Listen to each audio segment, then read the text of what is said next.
গঙ্গা ভারতীয় সভ্যতার মেরুদণ্ড। একথা গোটা ভারতীয় সভ্যতা জানে, কিন্তু মানে কতটা? যদি মানত, তাহলে আজ গঙ্গাকে বাঁচাতে এত লক্ষ বলিদানের প্রয়োজন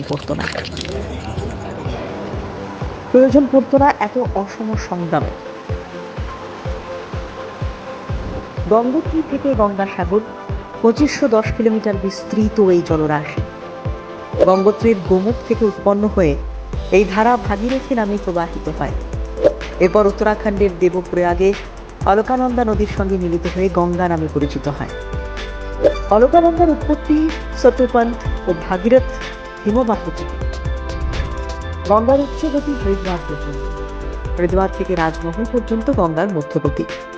মুর্শিদাবাদের ধুলিয়ানে গঙ্গা দুভাগে বিভক্ত হয়ে একটি ধারা পদ্মা নামে বাংলাদেশের মধ্যে দিয়ে, অপর ধারা পশ্চিমবঙ্গের মধ্য দিয়ে বঙ্গোপসাগরে মেশে। গঙ্গা নদীর অববাহিকায় বসবাস করেন কোটি কোটি মানুষ। উত্তরাখণ্ড, উত্তরপ্রদেশ, বিহার, ঝাড়খণ্ড, পশ্চিমবঙ্গ এই 5টি রাজ্য সম্পূর্ণভাবে নির্ভরশীল গঙ্গার উপর। এদের জীবন গঙ্গা ঘিরে, এদের মরণ গঙ্গা ঘিরে। ভারতের বৃহত্তম নদী, ভারতের দূষিততম নদী।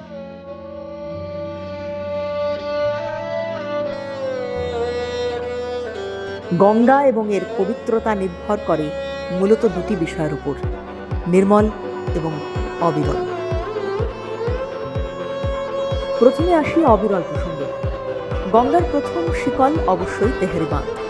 ভারতের উত্তরাখণ্ড রাজ্যের তেহরি গাড়ওয়াল জেলায় ভাগীরথী নদীর উপর অবস্থিত দেশের সর্বোচ্চ বাঁধ, যে জলাধার তৈরি করতে 1 লক্ষ মানুষকে বাস্তুচ্যুত হতে হয়েছিল।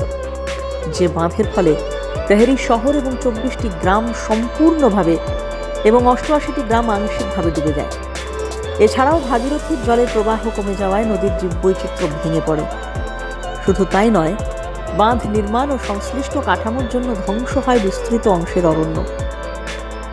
মানুষ আওয়াজ তোলে, আমরা বাঁধ চাই না, বাঁধ পাহাড়ের ধ্বংস।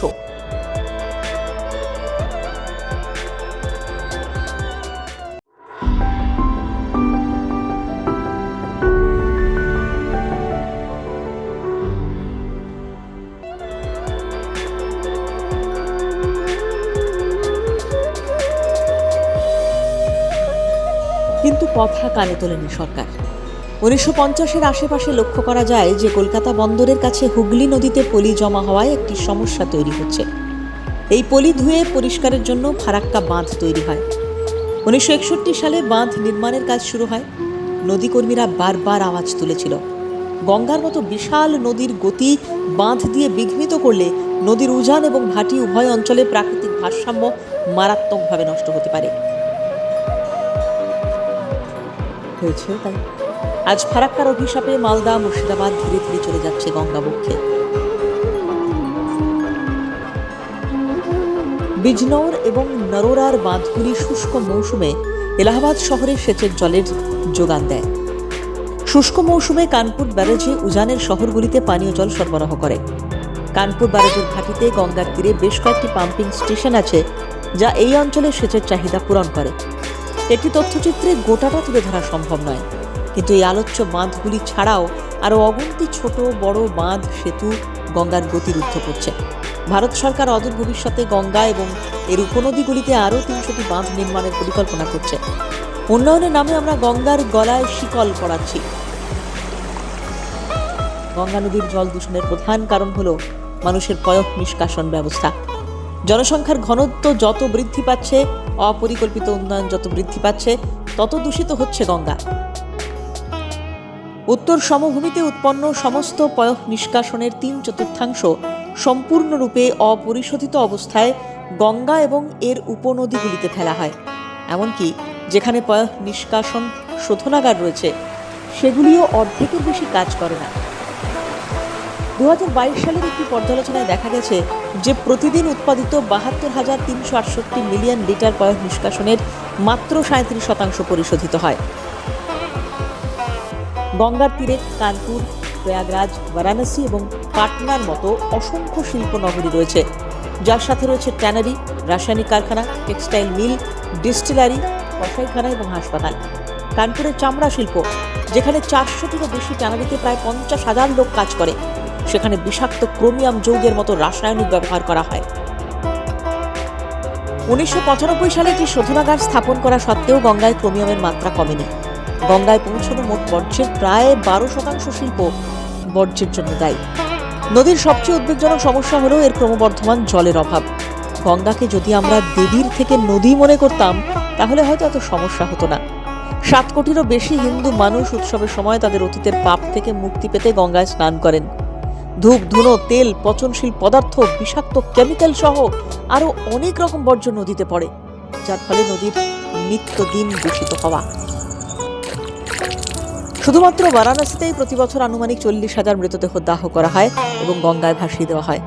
2006 সালে গঙ্গার দূষণ পরিমাপের মাধ্যমে জানা যায় যে গত 12 বছর ধরে নদীর জলে প্রতি 100 মিলিলিটারে 1 কোটি এমপিএন পর্যন্ত মল কলিফর্মের পরিমাণ দেখা গেছে।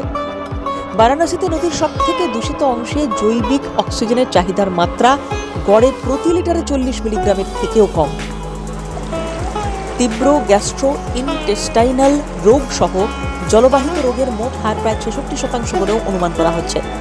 উত্তরাখণ্ড পরিবেশ সুরক্ষা ও দূষণ নিয়ন্ত্রণ বোর্ড নদীর জলকে 4টি শ্রেণীতে ভাগ করেছে। প্রথমত, পানীয়ের জন্য নিরাপদ; দ্বিতীয়ত, স্নানের জন্য নিরাপদ; তৃতীয়ত, কৃষির জন্য নিরাপদ; এবং চতুর্থত, অতিরিক্ত দূষিত। গঙ্গাকে চতুর্থ শ্রেণীতে ফেলা হয়েছে। 2012 সালে ইন্ডিয়ান কাউন্সিল অফ মেডিকেল রিসার্চের অধীনে ন্যাশনাল ক্যান্সার রেজিস্ট্রি প্রোগ্রামের একটি গবেষণায় বলা হয়েছে যে উত্তরপ্রদেশ, বিহার এবং বাংলায় গঙ্গা তীরের মানুষদের দেশের অন্য যে কোনো স্থানের মানুষদের তুলনায় ক্যান্সারে আক্রান্ত হওয়ার ঝুঁকি বেশি।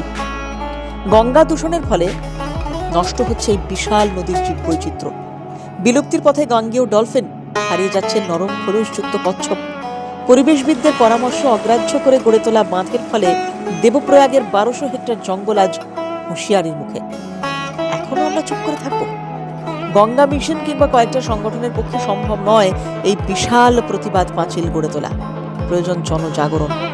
আর তা যদি না হয়, পরিবেশ বিজ্ঞানীরা জানাচ্ছেন ইতিমধ্যেই সংকুচিত হচ্ছে গোমুখ, আর কয়েক শতকে গঙ্গা সম্পূর্ণ নিশ্চিহ্ন হয়ে যাবে।